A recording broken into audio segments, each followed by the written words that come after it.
quieter this year. I think last year we were going really hard.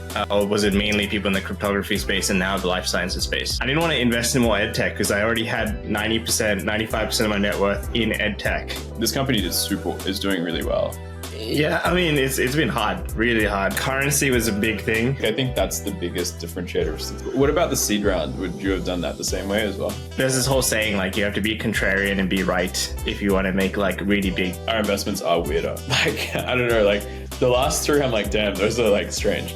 It's a weird story. And then I saw it again. I was like, oh, that's actually kind of interesting. Yeah, any parting advice to anyone that's listening that wants to become an angel investor? And then 18 months later, you have a massive audience and then you have all kinds of deals and opportunities coming your way purely because you just started writing. Dive into the intriguing world of deep technology and its intersection with business on Technocracy. We're your hosts, Ajay and Loon. Let's explore the breakthroughs and people shaping the future of technology. Technocracy Podcast. Quick intro, we have Caleb today from Proximity and also Tech Safari, which is one of the biggest African tech newsletters out there. He also has done 30 investments into African tech companies alongside myself.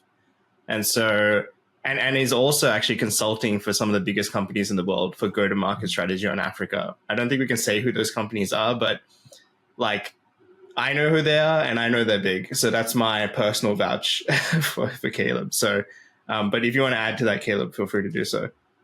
Yeah, awesome. Thanks for that. No, I can give the rundown on Proximity, which is these are the three partners of Proximity anyway. So Loong basically sugar daddied it. So thanks, Loong. And then, and I think the story was, we were just talking about entry levels going down. I think it was 2021. And we had all these users from Africa and, there was a lot of interest in Nigeria at the time. When he says going down, by the way, it means things were going well. Positively. Things are going down. Yeah. Going up. Things are going up and to the right. And yeah, we're really interested in sort of tech in Africa. I grew up in Australia, but I'm originally from Ethiopia. I have always been interested in how tech can have potential impacts across the continent. And so AJ and I talked about a fund. Loong supported it and made it happen. We got a few other investors on board.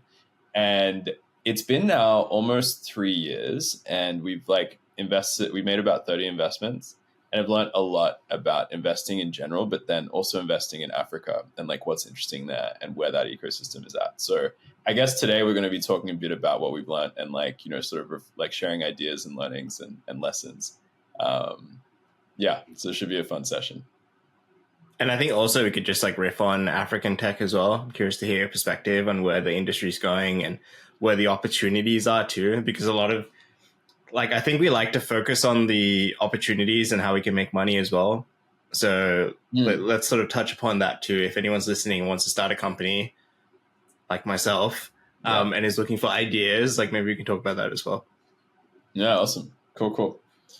So have you thought about some of the learnings up front? Because I've written a few down, but I might let you start. We can sort of go back and forth. And Loong, feel free to jump in with any learnings you have or just adjudicate, up to you. Well, maybe before we dive into learnings, just to give the background. So, I mean, obviously Caleb on his side as an investor there, my own investment experience is very different. My investor experience is basically being angel check writer. So maybe similar check sizes, but not as many. And you're not a fund, right? You just kind of write out of your bank account. Or being an LP in other investment firms. So I've LP'd into a number of VC companies. So that's and as a founder on the receiving end of investor funds. So that's my touch point with raising capital on both sides. I don't know, AJ, maybe you want to give a brief on yours. Yeah, so I think prior to Proximity, which we did about 30 deals, I think I did 6 or 7 by myself, which, various degrees of success. Some of them are doing okay. And I think it was primarily out of the fact that I was talking to Caleb about these deals every week and he was like, cool, how do I jump in? How do we work together on this? And then so we formalized it a little bit more. So, however, we've been a little bit quieter this year. I think last year we were going really hard. And then this year we've been taking our time and I think the best deals have been coming to us purely because Caleb's reputation has been increasing, which is great. But I also think my ability to get into deals has also increased as well, which is good, right? And I think my first learning, just to kick it off, building our reputation has actually been way more valuable than building out a pipeline for deals, which in 2023, Caleb was obsessive about building an amazing pipeline for deals. And then that was one of the things we started focusing on because we thought that was really important. And so he was trying to figure out how do you get the right partnerships, how do we get the right deals on the table. But then actually, as his newsletter started growing and as my reputation as a founder started growing and we started winning a little bit more individually, things just came to our plate. And I think that was the biggest learning. Instead of focusing on trying to build these pipelines, just do cool things and cool founders will find you and you just sort of give them money, right? Yeah. And that's probably actually the easiest part about being an angel that's different from being a fund is that it's not your job as an investor. Mm-hmm. And so it is always passive. It's just you have a certain reputation in your industry.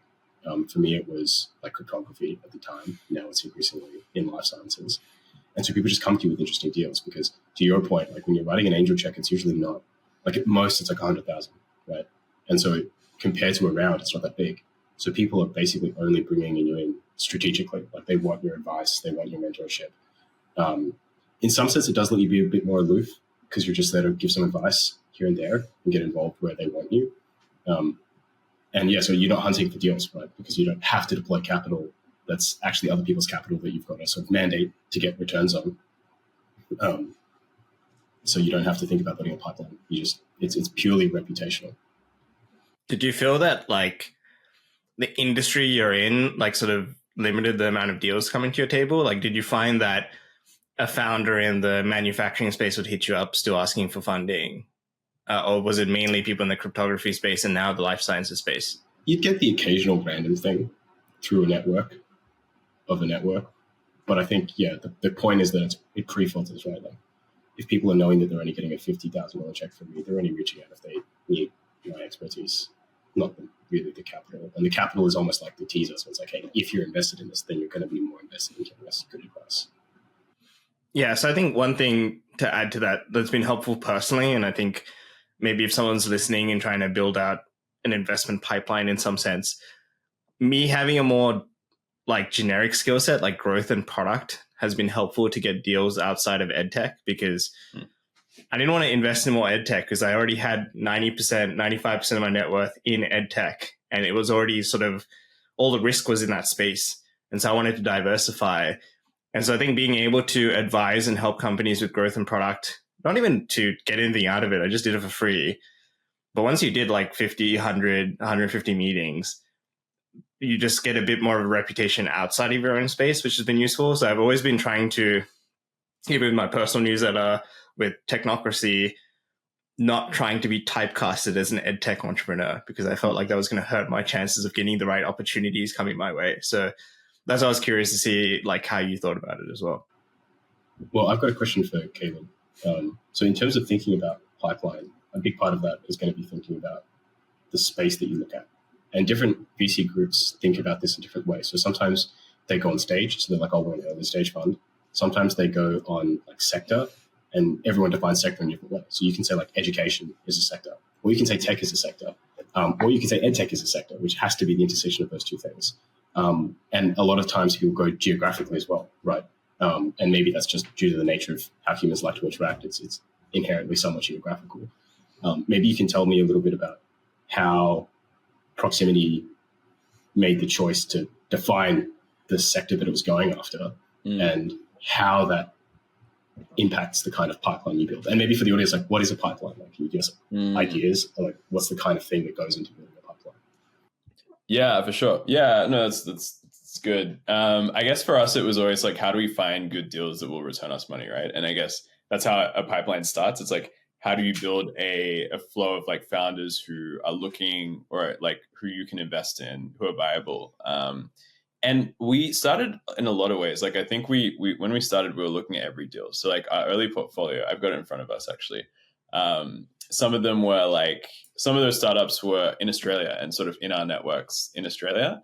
We also started by investing in accelerators like StartMate because that gave us really good pipeline and we could track a cohort in the beginning. But as we went on, I wanted to invest in Africa. We were seeing a lot of stuff there. We were meeting founders through entry level. And like we had this like really massive, we actually had a big talent pool. So like a lot of people who'd graduated from entry level programs from Nigeria. And so that was quite interesting to founders. And they'd seen us around. So like we started to just follow that thread. And then through that, we ended up learning a lot about the tech ecosystem across Africa and going deeper and deeper into that. Ultimately, that led me to like start writing about what I was learning. And I think, we were like, okay, this Africa thing actually is quite unique. Not many people are doing it. And we have an advantage here where we actually have an asset in Africa, especially in Nigeria. So I think we defined Africa. And then I guess the next stage of like building that pipeline, tried a lot of things. I like initially it was like, okay, I found, I saw all the YC startups and I DM'd all the founders. After that, it was like, let me just talk to all the VCs and see what they're thinking. And then one of the things I did, because I saw the audience was becoming a bigger and bigger thing. Like I remember seeing this one founder who raised a fund, like a $10 million fund, just purely off writing on LinkedIn. There's another guy like Mac from Rare Breed Ventures in the US. He's from I think he's from Atlanta or something, but yeah, awesome guy. And like, he raised like a $10 million fund as well, just purely off cold outreach. I was like, yeah, damn, we can do this too. So, I was like seeing that happen, but these people all had big audiences. People followed them. They followed the journey. They were bought in and invested. And so I was looking at a way like that we could do the same thing, like write about the space. We started writing, but it was more about what was happening across Africa.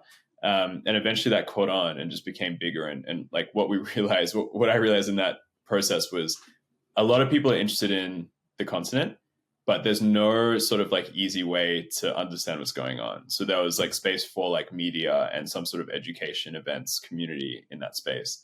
And then that just made us better investors. Cause now like if I'm looking at a company, I'm coming in from the lens of a writer who is going to like cover the different aspects of a company.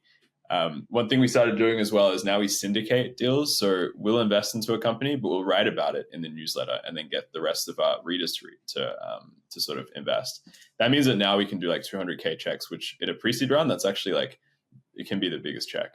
But I don't want to do that unless it's a dope deal. And I have to like interrogate it like very closely to share that with the audience. So I think those are the ways, like, building the audience, having a tight network of investors who share these deals, and then just like being the domain expert or owning a media company in the space is like a really good way to like be one of the best at investing on the continent.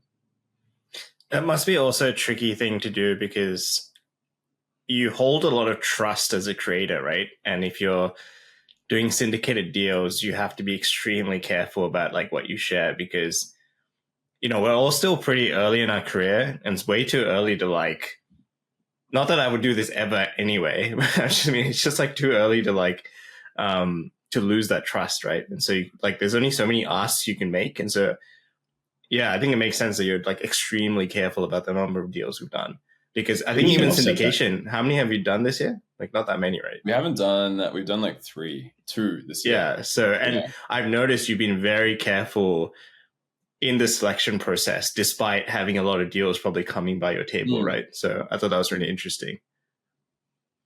You can offset a lot of that trust loss, though, because I mean, part of it's just transparency about the deal itself. Right? So obviously, there are no big wins. Like the obvious losses that you want to avoid are like fraud. If you recommend something that turns out to be fraudulent, then okay, that's kind of going to screw your rep a bit as just a person who can do due diligence. But especially if you're starting a newsletter with some basic expectation from your audience that it's about investment and investment deals and that kind of stuff, then it's not crazy that they'd be getting regular. Not that you're doing it regularly, but if you every month there's a new syndication opportunity, that just becomes kind of like the point. So it's not like people are feeling harassed by it. Like there are people in my network who reach out to me monthly for like angel investment stuff, and I very rarely pick any of them up. But it's doesn't annoy me because that's kind of like that's the precedent of your relationship with that like person. Like I think fraud's the one. Like I think everyone's fine with the startup going to zero. We always talk about that, and like I make that super clear. But are they? Like I don't actually believe that. I think a lot of people, especially when you're syndicating deals, and this might be just my perspective, like it's like how people don't think they're going to die. Like they know it's possible, but like when they're in their 20s and 30s, they're like, I'm never going to die. Like I'm immortal, whatever, right? In the same sense, I feel like everyone's just like overly optimistic about these deals and don't actually expect it to go to zero. And so that's why I worry about like. No, dude, I think crypto's ruined you on that front. Like, I think your experience with crypto syndications is not representative of syndicates at large, maybe. Fair enough. Like, yeah, the expectations in crypto is very different. And there's a reason you have to be accredited to invest as well, right? Like, because it's like you have to have money and then be like kind of know what you're getting into, and have made. Although the accredited investors qualification is a joke. It basically prove to us you have $5 million. Like that's essentially what it means to be an accredited investor. In Australia or like in the US or in the US. Yeah, in Australia, I think in the US you can get away with less, like $300K a year or something salary. You can't. No, I mean I don't know, but like yeah, it is. That's how I did it. Yeah, it's not a good representation. But I think like back to like lessons. I think one of the big lessons I'm curious what your take is now, AJ, is I used to think like the founder was everything. Like you bet on the right person, you believe in them, and like they'll make it happen. I think that can be true, but like now I think market is the biggest thing to solve for. And like, that's the thing I spend the most time looking at is like, is this a viable market? Is there a way to make like the revenue they say that they want to make in this market? And I think that's especially true on the continent of Africa, because people just don't have money. Like the truth is like, we just don't have money in Africa. Like GDP is like tiny, right? It's like, in Australia, it's like 60, 70x GDP in like Kenya. Or Nigeria. And so it's just like, well, what, like you don't have the same consumers. You're not really at the cutting edge of technology. So like the venture scale opportunities, you solve these problems that we have solved here, like logistics or payments. Like the biggest companies in Africa are POS terminals like Square, like in Nigeria. Like these are the biggest tech companies we have. And so, it's like people can say, oh, I'm building like, Plaid, like the API, like software for Africa. It's like, that's like a $10 million a year market, like in the whole market, like that's not a big market, like that's not a massive market here. Or they'll say, I'm building Brex for Africa. It's like, well, that's not like what we need. What we actually need is like, just, like one of the companies we invested in, I'm trying to think of a good example, is like Cutstruct. It's like construction is really big in Africa. There's a lot of infrastructure. People need tools to manage how that's being built, and they need ways to procure, but safely. Like that's an actual industry which has a massive TAM. It's not like replicating US venture scale companies on the continent. So market now is the biggest thing I look for. Then it's the founder. And when it's the founder, I don't even like, it's not even how good is this founder. It's like, do I trust this person? Because I think we got hit with like a few like wild, founder stories in the last couple of years where I'm like, okay. Can we talk about those? Yeah, we can. Like maybe not know what you guys think of that. Like when you look at a deal, like what's number one priority for you? Yeah, Loong, I'm curious in your thoughts first. Well, I mean, I guess on this one, I take two sides. So as an angel, it's basically like a lot of my checks I write are in the person, because it comes down to like, if you trust the person at that like an intellectual level, then in some sense you kind of trust that they have done the diligence on the market, especially if it's personal. Then you probably, like, I didn't know anything about edtech when I invested in entry level, right? But like I know AJ, and I know that he thinks about market and he knows how to do that. So I kind of trust broadly that that's accounted for. And then when you're asking, like when you're operating in your domain of expertise, you will inherently know a lot about that market. So you kind of got intuitions for it. I think so, but from the founder's perspective, I am the founder. So of course, all I think about is market. But I'd actually ask that question back at you, because when you're talking about it, it makes me think like there's kind of two elements to this. One is, why does the market have to be purely Africa focused? Because like, you can capture the African market, nail a bunch of problems, refine your product, and then grow from there. Like Plaid is needed worldwide, not just in Africa. Like maybe it's a specific gap in Africa, but you nail your 10 million ARR. No, that's not venture scale return, but that's enough to keep your company operational for quite a long while you build out and expand into surrounding markets. So why is that not you sort of get calculated in? And then the second one is, do you feel like that locks you off from market creation? So this is a conversation I have with investors a lot, which is like, you look at the market today. If you looked at the market for cloud when Amazon was getting started, it was non-existent. But it was about the market potential and what, the market you could create for that. And so if you get too indexed on what's the TAM now, do you sort of miss the forest through the trees? Yeah, I guess on the last one, something to think about, Loong, would be like, how often has like market creation come in like emerging markets like India or like Southeast Asia, and maybe not like, leading Southeast Asian countries, but like smaller ones that have very early ecosystems? Like, that's a good question to ask, because if there are examples of that and there are like similarities in that between SEA, Southeast Asia. One big one is remittance software, right? Like remittance, like sending money back home. Yeah. Right? That wasn't really a market. And then it definitely got like created. But I think I guess actually at the time it probably would have been. To Caleb's point, like that's like one example, and there's probably like 99 examples of just existing markets that people are like dominating. Absolutely, right? but you only need one. The point is you only need one of them. Yeah. But I think just like from a hit rate perspective as an investor, like it's probably easier to find people who are like replaying the level in Africa that has already been done in the US, for example, right? Yeah, and I think on that, like, okay, that's interesting. So what are the categories of markets that exist like purely within the continent? Like what's and like, can something be created there? I think on that note, I think there's something there with diaspora, like the global like African diaspora is a really interesting market because they have very specific niche needs that maybe is probably true of most diaspora, but like you can actually tailor stuff to people in that diaspora. So in the US, right, like African diaspora are very wealthy. They're actually the biggest financiers of Africa. So $52 billion comes into the continent from diaspora. That's more than like any aid institution. That's more than aid in general, right? So that's huge.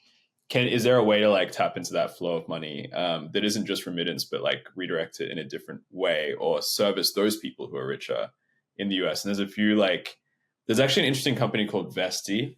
I'm not sure how well they've executed on it. Maybe they're doing super well, but like, their whole thing is Japa, which is a term for Nigeria. I don't know if you've heard of it, AJ, but it means to escape.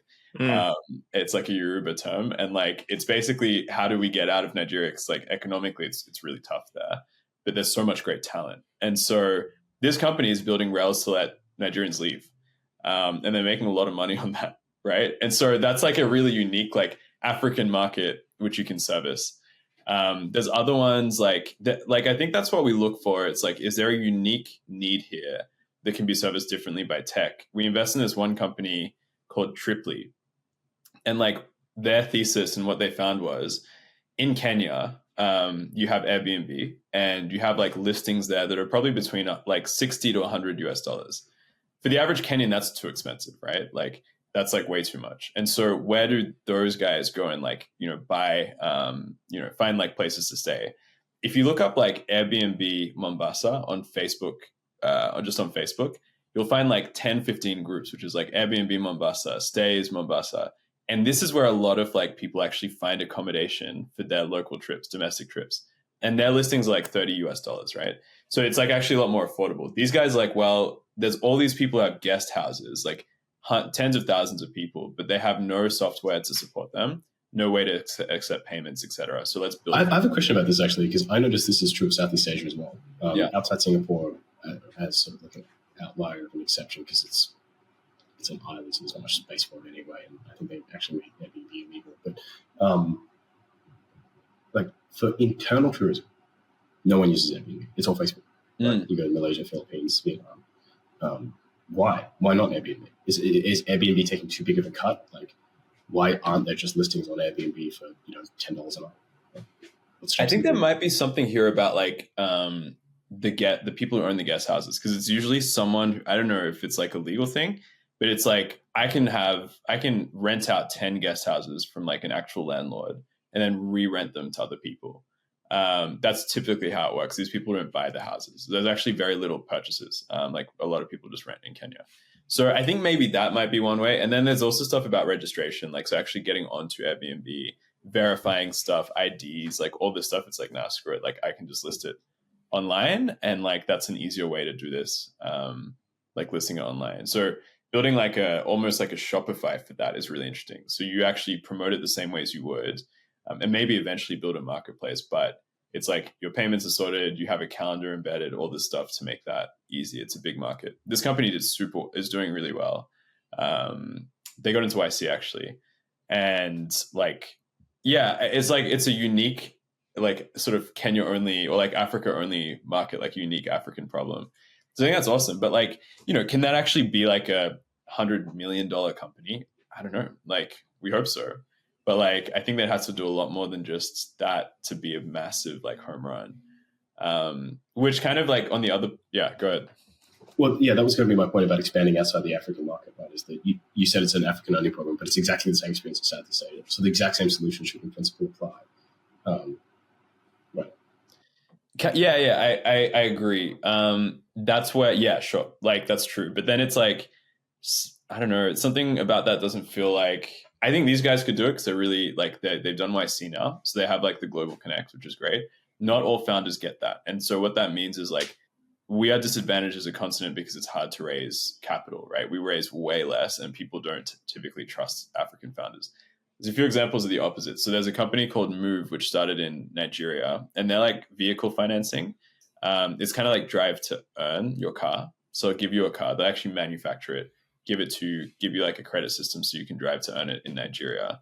And they're like, this is a great system. Uber's like, this is awesome, and invested 100 million in their Series B. So taking that across the globe, and they're partnered with Uber. So there's examples of this happening, but like, you've got to be like, these guys were thinking globally from day one. I think like when you're like a local scrappy founder who's never done a Techstars or a YC before, and you're like, hey, I'm just solving this problem for my mom, which is literally what this guy did. He's like, my mom has guest houses. I want to build software for her.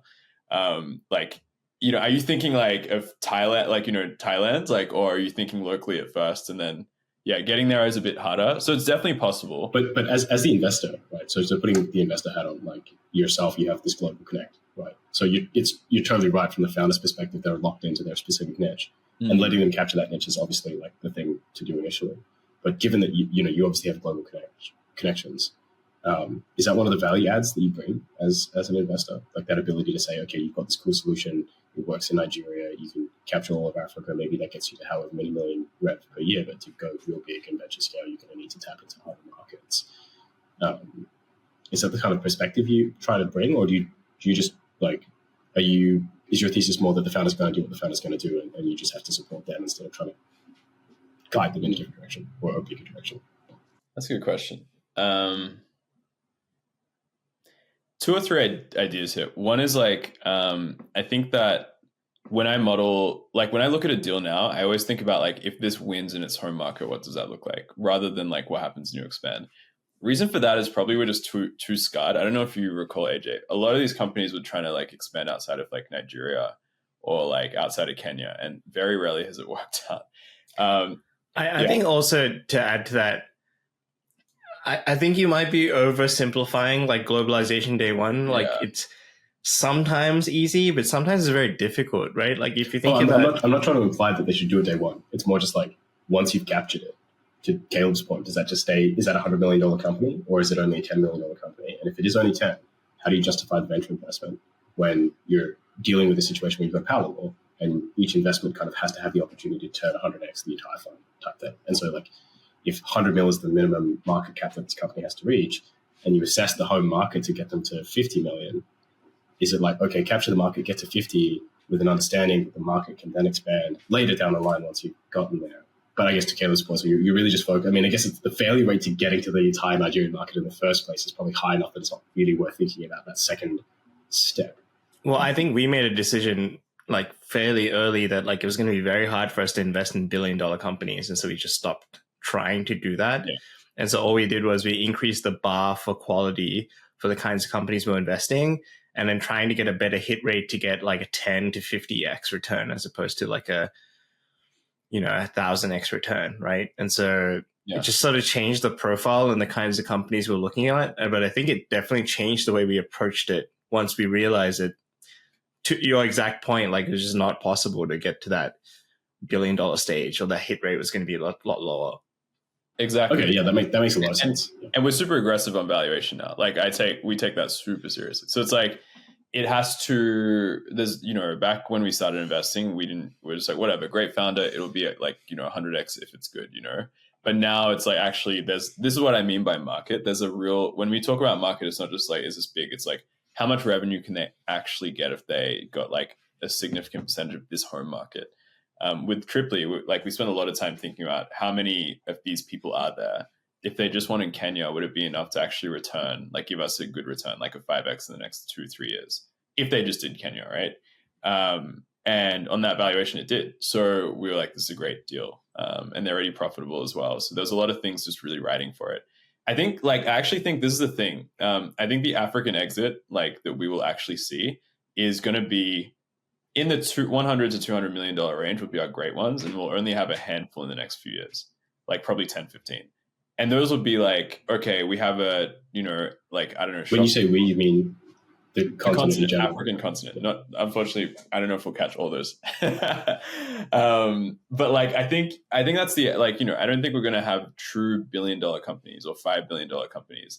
The companies that do that will look a lot less like tech companies, more like, traditional companies that are just like more efficient. And we've even invested in some of those, like just traditional companies. So the exit profile is quite different, which means you have to just be very disciplined on like valuation and like making sure you get in at a good time, and that company can be profitable as well. How many unicorns does Africa still have after valuations were cut from a bunch of them?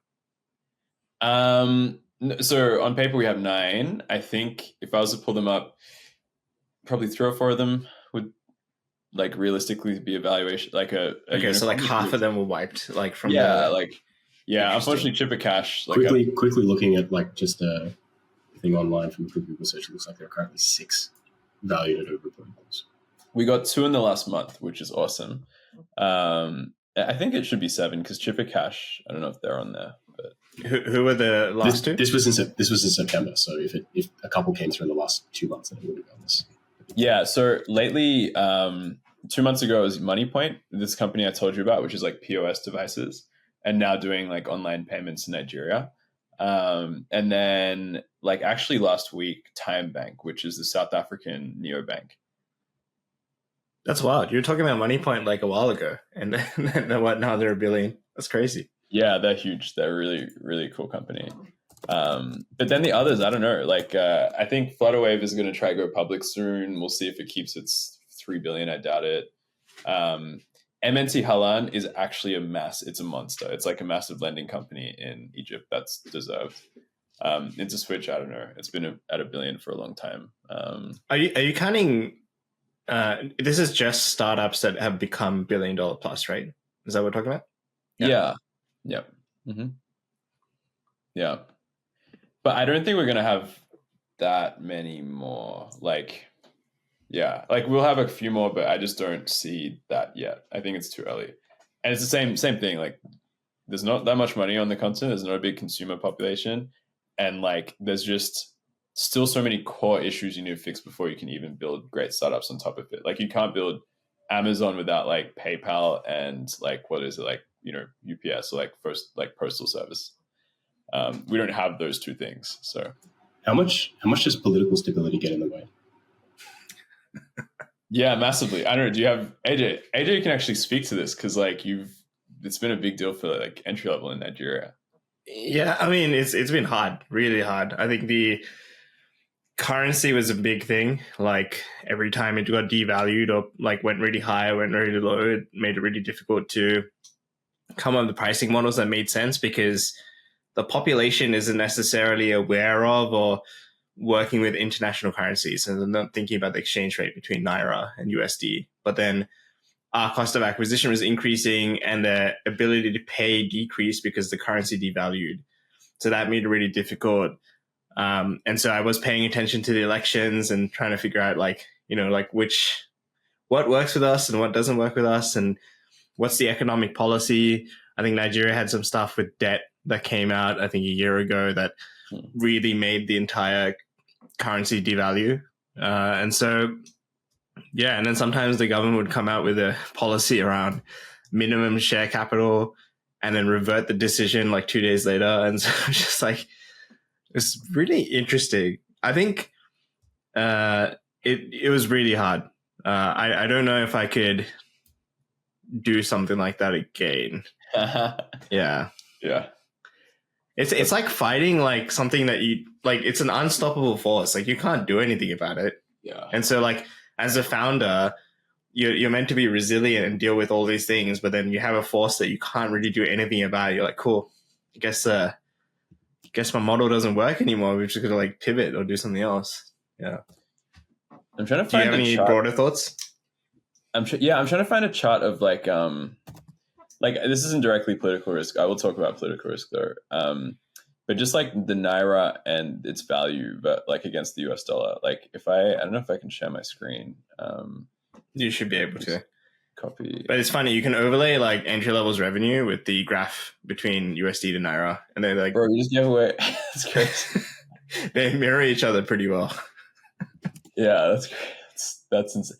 Oh yeah, true. I guess yeah. So if you look up naira like value, and you look at like Jan or Feb 4th, and then 2023, and then like today, it's like split in thirds. It's a third, and so like.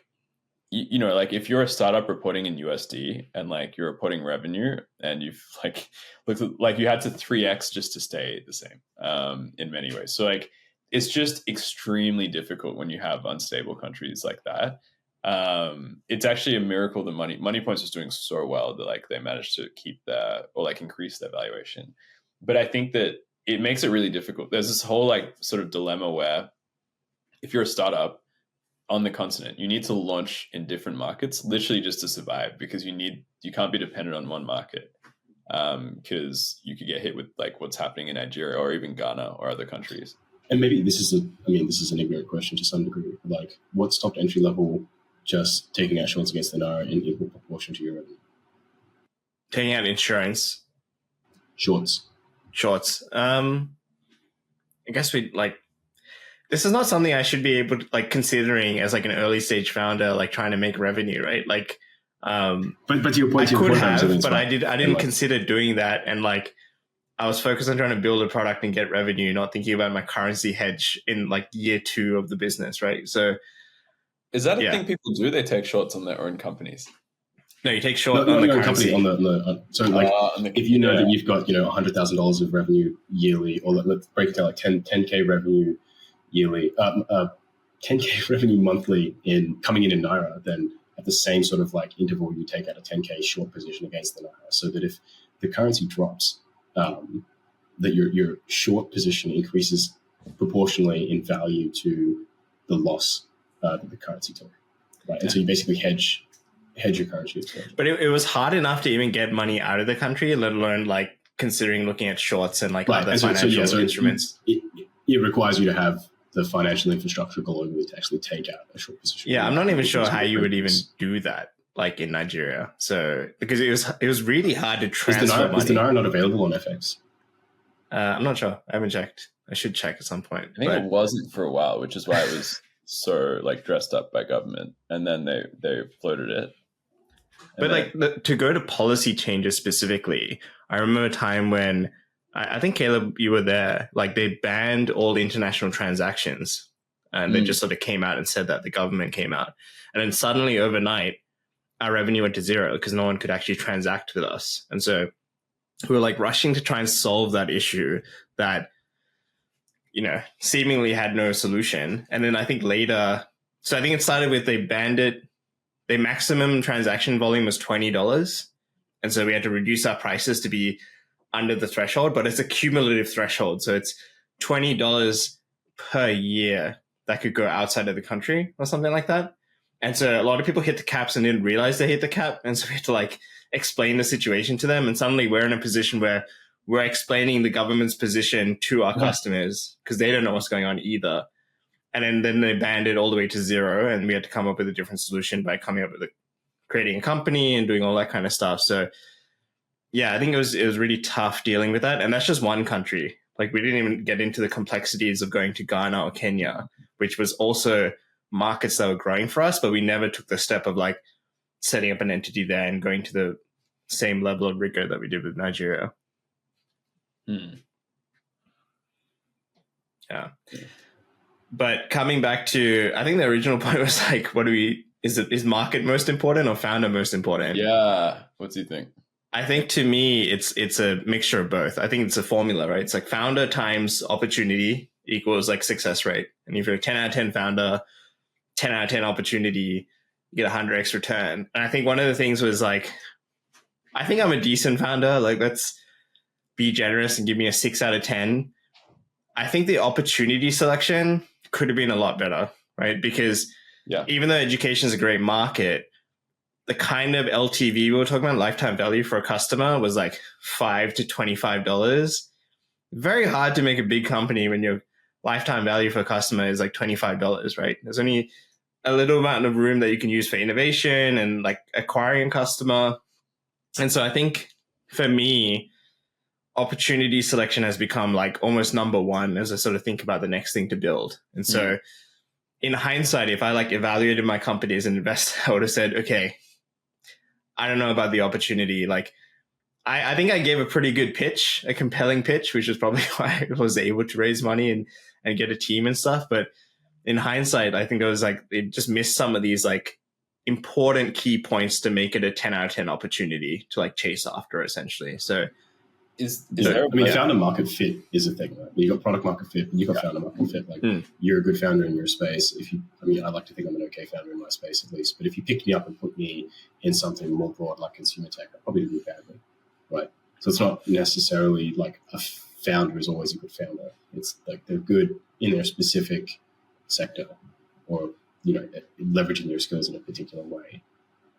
Like I generally find that like the more operational I have to be, the more operational capability is required in a space, generally the worse I'm going to do, because I'm not super operational. Like I'm more techie, right? So like if the line between CTO and CEO is massively blurred, that's when I do really well. But like the more that those lines make sense to separate, and the more that it's more like a COO, CEO blurring, that's where I'm going to do badly. So I think it's founder market fit, not just founder and market. Right? I don't know if I agree with your point around putting you in consumer tech. I think if I put you in consumer tech and then lit a fire to like make you motivated and interested in consumer tech, you would crush it. So I do think I'm super interested in consumer tech. I love consumer tech.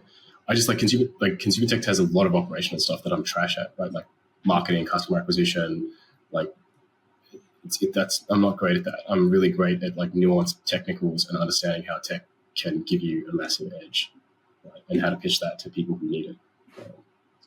I would say the one thing I'd add here is like, AJ, you said it's like founder times market. I would say like the weighting is not the same. It's not the same weighting. I would say the founder is like 0.5, like, I don't know, 1/4. And then the market is like 3/4 is probably how I think about it. And then founder market. Is this true generally or true in Africa? I would say generally. There are a lot of stupid founders that have like lucked into an amazing space, right? So I can see that. I can see that. Well, like I think I heard it in StartMate. It was like amazing team, bad market, like bad outcome, and then like mid team, great market is like good outcome. So like, and I think it's true. Like if you're in a winning space and like the space in general is going up, and you're doing like relatively well, like or like the right things, and you will do well. Or you have a higher chance of doing well.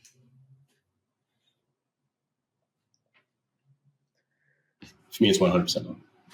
100%. Because I can't change who I am as the founder. Yeah. Wait, I guess I thought you were arguing the other point. A founder perspective, though, like you are a founder, so like you're thinking. Yeah. I mean, AJ, from the perspective of the founder question is already answered. Right? Like, you are who you are. So it's about finding the market that works for you. No, but this is you evaluating another company, right? Like how much are you waiting as an investor? As an investor, I think. Yeah, obviously for your own formula, like for yourself, it's just 100% opportunity in market, because I guess you can change yourself, but not drastically. Yeah, but as an investor, well, I mean, I guess it's also a question for people who maybe think about joining a startup, right? Like how much do you, like that's an investment of your biggest asset, which is your time. When you're looking at coming to work for AJ, do you consider the market that he's going after, or do you consider who AJ is as a person? I think I would guess that most people are. Actually, that's a really tough one. I think about my people that I've interviewed and like who've joined and left and things like that. Is it a lack of faith in the founding team or the team at large, or is it a lack of faith in the market? I think but you're going to get a biased feedback, right? No one doesn't join your company or leaves your company and says, "Oh, it's because I don't believe in you." Yeah. They say, "Oh, like I don't know about the mission." Well, I don't know if you're comfortable talking about this, but like, we explored working together at some point. And to me, I was interested in the company because of you as a founder. And then I didn't think it was a fit because I wasn't vibing totally with the market. So, that's my first-hand account on the entire thing. So like I was attracted to the company because of the founder, but then the market and stuff didn't make enough sense for me personally. Like I wasn't interested enough in it, and I wasn't sure about the strategy and if I agreed with it personally. And so that's why, I dipped out. But yeah, I don't know if that answers your question. No, I was just interested, more just raising the point that it's like, not just investors, but also employees and teams. We could also think about that. Guys, customers. Please continue the episode without me, but I really have to duck out now. I've got a meeting that I've just been messaged that I'm just like. Okay, no worries. Do you have time, Caleb? Do you want to rest through a couple more? Yeah. All right. See you later. Okay, so we'll just edit it in post. Yeah, a little bit. I have this low carb beer I want to keep drinking, so you can drink it. It's fine. Okay, so I had another one, which is the whole lines versus dots mentality. Like, what are your thoughts on that? Explain it to me. So I don't actually know who came up with it, but I heard it from Nikki from Blackbird. So lines versus dots is basically the idea that you meet a founder several times over the course of months and see what their progress is like. So you can build a bit of a graph and see what their line is like, as opposed to meeting them once and investing, which is a dot in the graph, right? Definitely. And I think to me, one of the biggest hallmarks of a success has been the velocity of a founder. So like when you meet them in month 1 versus where are they in month 3, I think to me, that's like one of the biggest predictors of success. And like when they're moving with very high velocity, that speaks volumes. So I think there's been a few founders I've met. Month 1, they have nothing. Month 3, they've done the work of 10 men and like have, shipped so much stuff that I'm like, cool, this is a good bet to make, because if you're moving at high velocity and have a direction, then like you can test more things, you can throw more darts and sort of get more results and feedback essentially. Yeah. Like 100%. I think that's like my biggest learning actually in like thinking about the whole founder question is that, which is like, how do I like follow someone for a long time before I decide to make a decision to invest? And so I think a lot of founders like I think we passed on a few founders rounds lately. It's been like, yeah, look, let's see how it goes.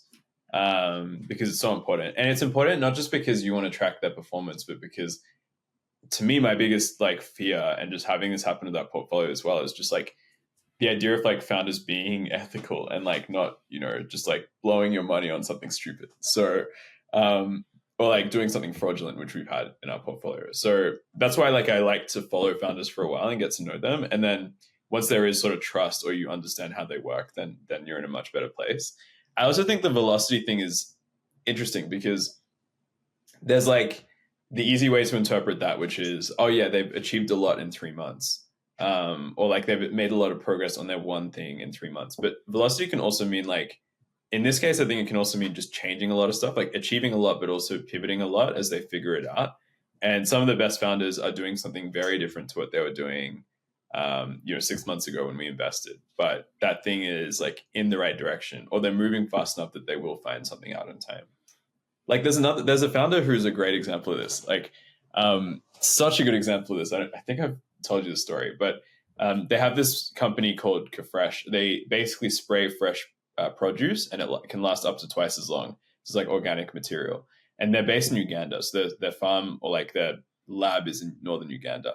One of the investors that I think we might have connected them to him, or someone connected them to them. It was like, hey, why don't you try like the Uber for food model, where you, instead of selling the spray, you spray for like veggies that are, fruit or vegetables that's about to go off, and then you go and sell them in a different market where it's more expensive.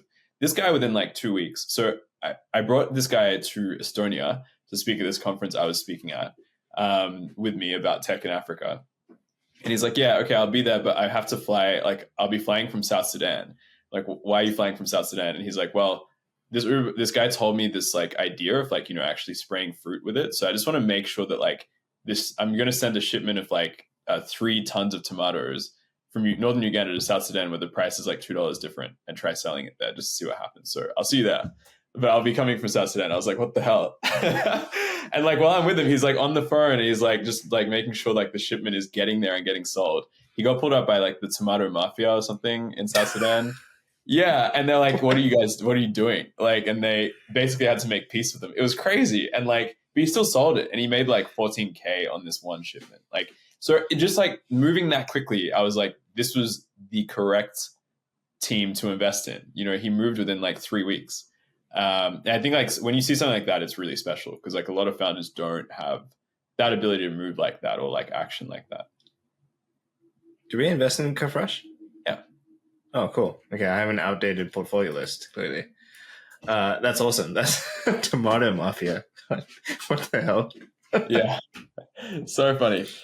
And it's like that speed that like is, I don't know, that's the thing. Like, I think that's the biggest differentiator of success. And I tell my team that a lot. I'm like, what's our biggest advantage right now? And it's like content, audience. No, it's just, we just move really quickly.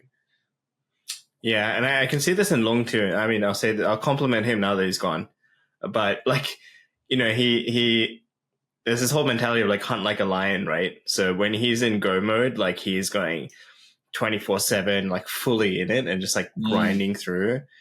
But that's when he's like figured out exactly where to put that energy into. And I've been thinking about this personally as well, because like last few months, I haven't found the thing I'm going to go like 100% at. So I'm just sort of grazing, eating some grass, honing my skills. And then like when I have the thing to do, then at least I have the energy to go like 110% at that time. So velocity is important.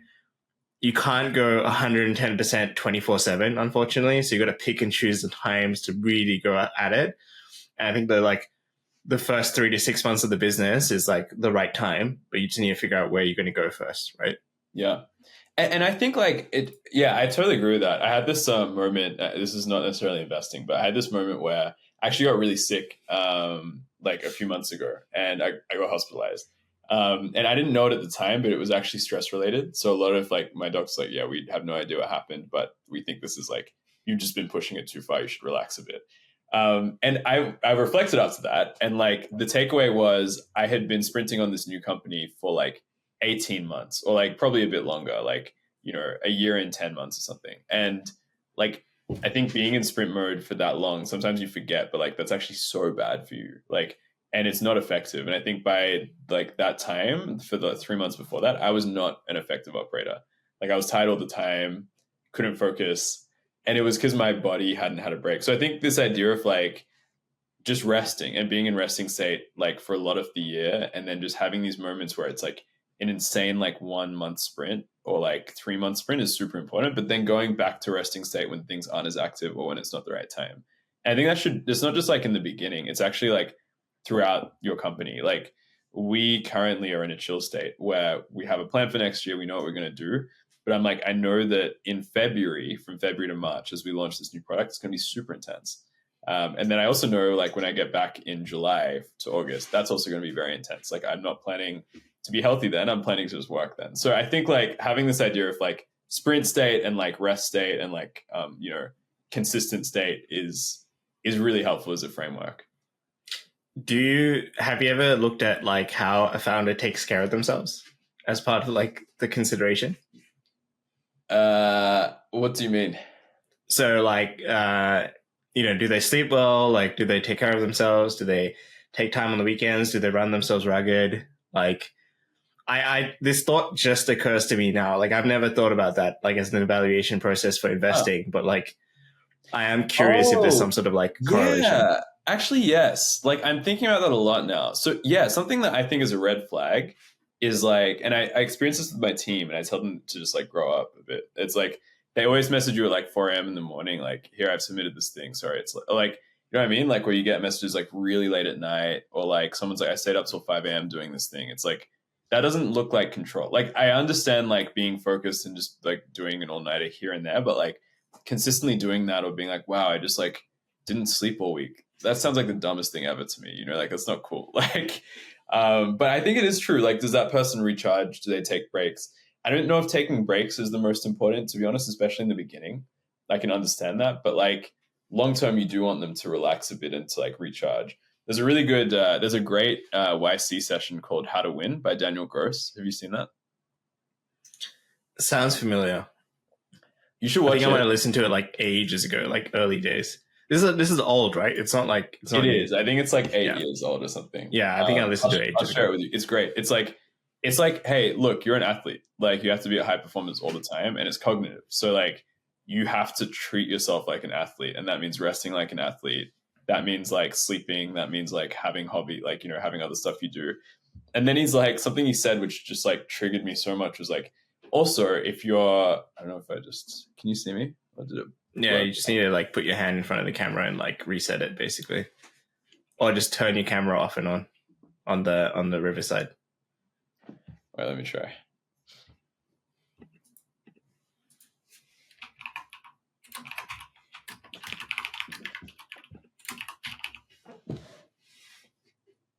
There we go. Cool.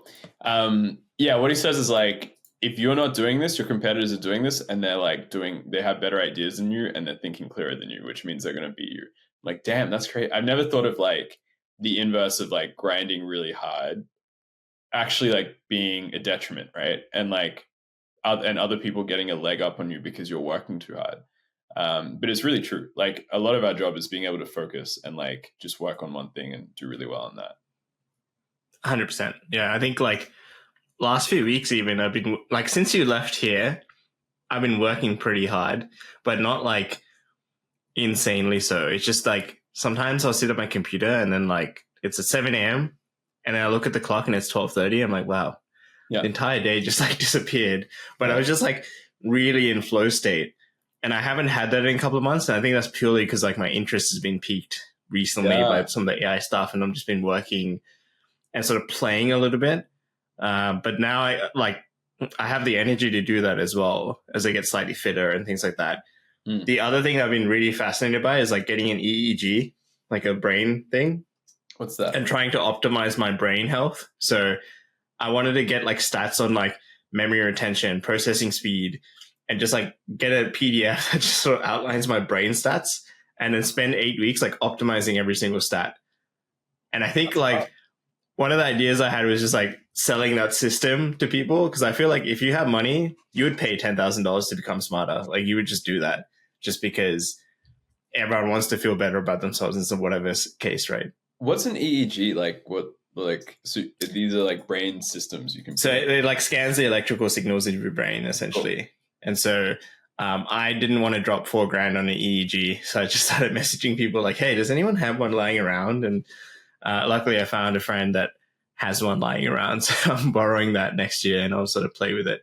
That's awesome. All in an experiment to see if I can get smarter in 8 weeks. That's the goal. Nice. Oh, that'd be sick. Yeah, definitely document that. That's awesome. Yeah. Hey, question. Like, you know, one of the things I've learned from our portfolio and seeing, like, there's something which is like talking about investing and like, you know, saying, yeah, you need 10, like you invest in 30 and like 1 or 2 do well. I think from seeing this and working with founders and seeing them really try and like do their life's work and do their best and then fail still, even when like things are working, it's like startups are really hard. Most of them do fail. And like, it's really like taxing. One of my takes is that I think like there's a lot of space just for really cool businesses, like not venture scale 100x opportunities, but just businesses that can make money, be profitable, and they grow a little bit slower, but can still grow with intensity and quickly. Why do you want to do startups next as you're like, you know, as you explore like new things? 100%. So why? I just, okay. I think I just like the idea of doing something big. It doesn't necessarily need to be billions of dollars, but I'd like the impact to be really big. So either a breakthrough scientific thing or like has a lot of users or just impacts the world in a big way. And that just sounds more fun to me than like doing a small business that makes X amount of money per year, right? And so I think it's just like channeling my energy towards something that's really interesting. Like to me, the excitement comes when I'm emailing my newsletter and like people reply to it. Like that gives me the dopamine hit that I'm looking for. And so, you know, on one side you could say like, you know, I want to help people, but I feel like there's a bullshit excuse. To me, I just get dopamine hits when people give me like positive feedback. So like just the selfishness is like, if I can get positive feedback from tens of thousands of people, like the dopamine wave is going to be amazing in my brain. So why does it need to be like a venture scale level company where you take a lot of it doesn't need to be, but I think the idea scope that I've had so far, a lot of them have been quite technical and require a lot of research. And so, it's just easier to do with more money behind it. And I think it also de-risks it for people who want to do something that's technical. So if you're launching a deep tech company before venture capital, you would just have to risk it and spend 10, 20 years of your life earning, pretty much nothing. Yeah. And then hopefully something comes out of it. But for the most part, you're a PhD and you've just spent 20, 30 years and like you may not have that much savings, and it's pretty tough. Versus a VC funded company, you can pay yourself a reasonable amount, and you can also cash out if like things are successful and you build higher and higher valuations. And your valuations typically are based on technical milestones as opposed to like how much revenue you're making, right? Especially if you're thinking about like these driverless car companies that sold for billions of dollars pre-revenue, essentially, right? Yeah. So I think as a founder, it's a more enticing and lucrative pathway to building a deep tech company if you're going the VC route. So, and as you can see by Technocracy, this is sort of the space that's like more interesting to me at the moment. Yeah. Okay. And then another question for you. If you were, let's take it back to, I think, September or October 2020. You like, with everything you know now, would you have raised money to do entry level, or how would you have or would you have done anything different with your fundraising journey? I don't think so. I think purely because the fundraising was like, I didn't want to get a job and I had no money. Like I needed to, like I was running low on funds. I was living with my parents and I was like it's either get a job or find some way to like circumvent getting a job. And to me, and I'm very grateful, the funding came in to like prevent me from having to get that job. Right. Theoretically, yes, I had runway. I could have like, slummed it out a little bit longer, but I think the emotional and psychological freedom that fundraising gave me was really important at the time. So today, like I'm a little bit less stressed out about fundraising because Bitcoin and Ethereum have done well in the last few years. And so like, I can chill a little bit, but like at some point I will have to figure out my situation. But I think the situational circumstances of like having to raise to just solve some personal issues, I think was really helpful at the time. So that's why I don't regret it. What about the seed round? Would you have done that the same way as well? I think at the time we still didn't really have a choice because we didn't have any revenue, right? We didn't know how we were monetizing at the time. And so getting that psychological safety and raising that money, because I think we had maybe 3 or 4 months runway left. And now I had more mouths to feed, right? I had like 4 team members. And so it wasn't just about my situation. I had to like now provide psychological safety to everyone so we could innovate and not have to worry about these things in the short term. And so, again, like I don't really regret those things.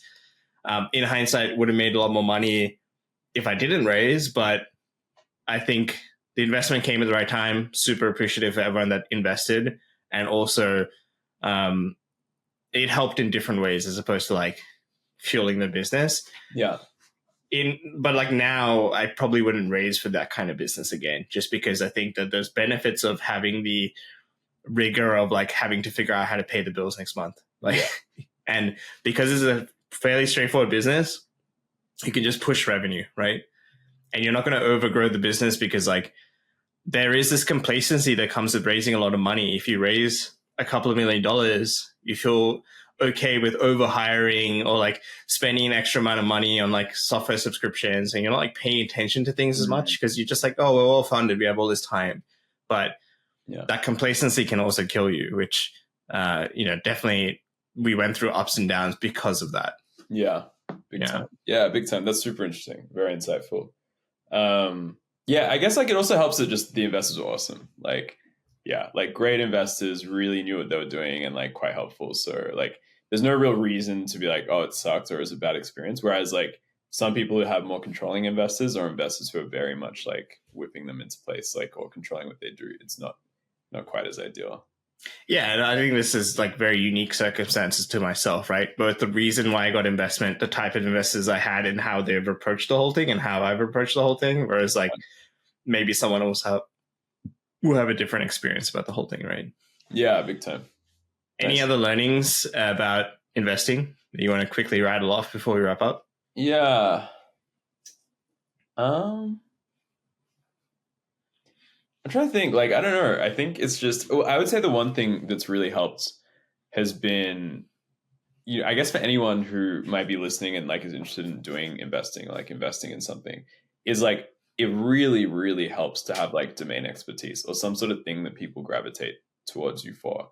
Like AJ having an audience or me having an audience is just like, like super helpful. And I think what's more interesting than that is like, if you want to do VC, I think like you now have to be either like very prolific, like you've done it before, so you're an operator or you're a founder, or you have something unique that you bring to the world that makes you like very valuable to the type of company there. So for us, it's like we write about tech in Africa. We're really good at storytelling. All these guys, like, we want you to tell a story. We want help with that. I think if you're like just a general VC that doesn't bring anything to the table but capital, like there's no reason that you'll get the best founders unless you're like the best fund. So like domain specificity is so important. And like ideally it's a domain where you write in depth about what you invest in, because then you have like much better chances of filtering. I think that's been the best thing for us. Like now when I look at, like, I'm looking at a deal right now, and all I'm thinking about is like, does this actually make sense? Does the story make sense? And that's such a good framework for us because it's like, can I get around this story? And does the story of how they get to the next stage also make sense? Because I have to tell that to like 22,000 people. And they have to be like, yeah, that's like, that makes sense. Not like, that's bullshit. So I think that like that constraint is really helpful, of like having to think about writing about this thing. And I think, yeah, just in general, like writing about your thesis is a really good way to like build up. And not even 22,000. Like if you write it the right way, like you're getting a couple million views on LinkedIn and Twitter and things like that. So yeah, that's a good lens.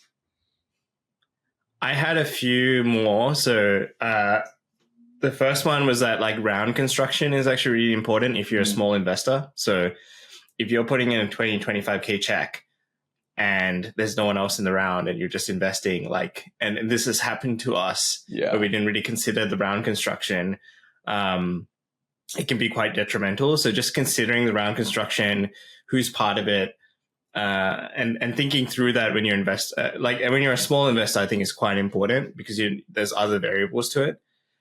And the other one was that like, sometimes I had a thesis, and I don't know if this is the same for you, but I had a thesis on like, this is how the world should be. Let me find a company that fits this. And I tended to make more concessions than I should have just to fit this company into the thesis I had. It was like, oh, it's okay. Like I really want to be in this space and I want to bet.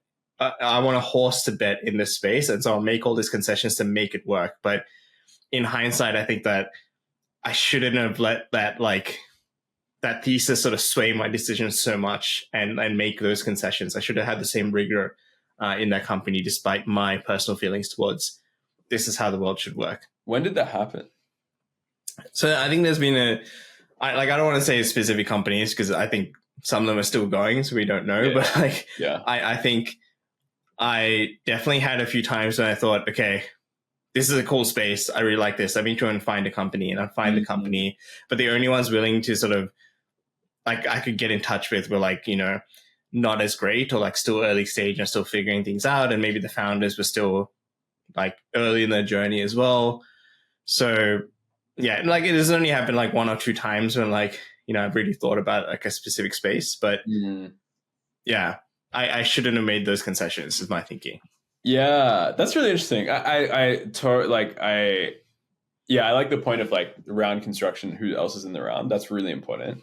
And just trying to make sure that they have like A, runway, but B, like investors who have committed. Because I think we've been the last check-in a couple rounds, like one round where that company shut down, and they just didn't have the capital.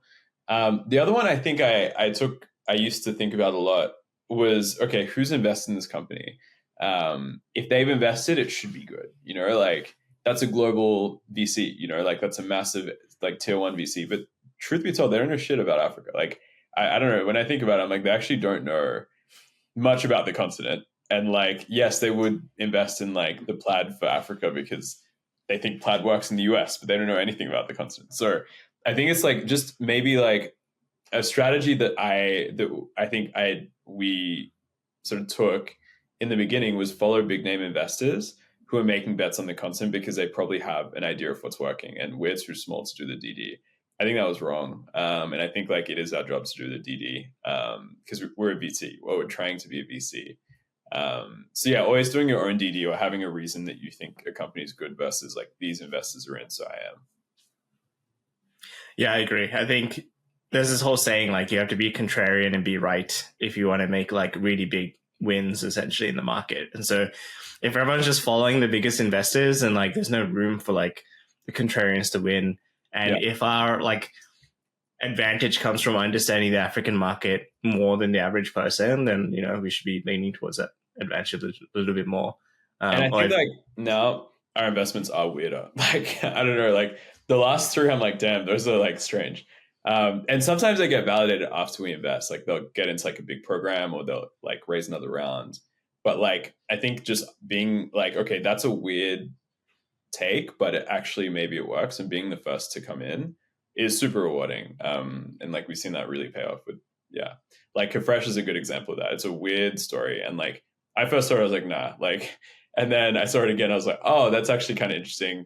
Could it work? Like a few things would have to go right, and those things have happened. So trying to go for stranger investments. Okay.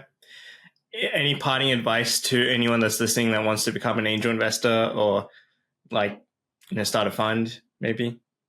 Yeah. No, not really. I think the best way to do it if you want to like have your own fund is like build, like create value or like create something people want, which I think in the best case is like content that people want and need in a space. And that's probably the best way to get started and do it yourself. And if not, then go join a VC and like learn from them and see how they do it and see what fund life is like on the inside. I think my parting advice, not that I've done this, but like I would think that the best way is just to find deals and then send them to people that might be interested in investing and just be like a connector in the space, because like a lot of founders will take meetings with like anyone to pitch just because they don't know. And like, you don't have to be you don't need to lie about your wealth circumstances, but you could just be like, hey, I'm interested in investing. Like, can we chat? And then like you get the download and then you can maybe present that deal to other people. And then once you start adding value, you can take a cut in the deal and then sort of build your portfolio that way as well. So that could be an easy way for you to sort of build yourself into space.